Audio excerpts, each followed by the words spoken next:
Kaya naman para magkaalaman kung gaano nga ba kasayang magpalipad ng RC planes, sinubukan ko ring magpalipad nito.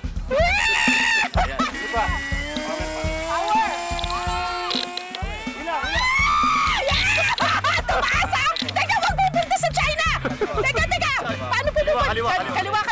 Ito. Look at the plane. Nasaan na? Yan. Ay, teka, sobrang umaano. Teka, wait lang. Paano umaakyat? Para magda-dive. Kaya. Teka, hindi ko na nakikita, sir. Kuya, baka pumunta sa ibang lugar. Ang layo, hindi ko alam.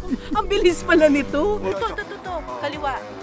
Teka, yan na. Okay, ito na. Lumiliko na po. Tawan mo na. Yan. Nalipod siya mag-isa. Hindi kailangan natin pabalikin dito. Liko mo ng kaliwa ulit. Oy, lumigo ka dito. Wait! Yan na. Ay, mali. Yan, okay lang. Bumaba siya. Teka, dito. Ay, baliktad. Dito. Teka, nakakalito.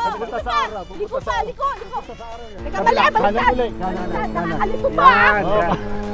Ay, diretso na Bitaw ako. na. Bitaw na ako. Yan. Paano ba bumaba? Bumaba ka nga dito. Hindi. Power. Paano yung power? Okay na po. Asa na? Baliktad kita naman. Mababangga tayo. Ayan na.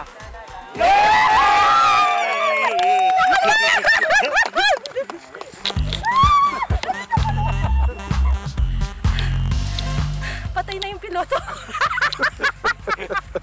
Grabing landing yun! Oh my gosh! Thank you! Balikan natin sa may-ari. Ayoko, hindi ko kaya maging piloto. Utang na loob!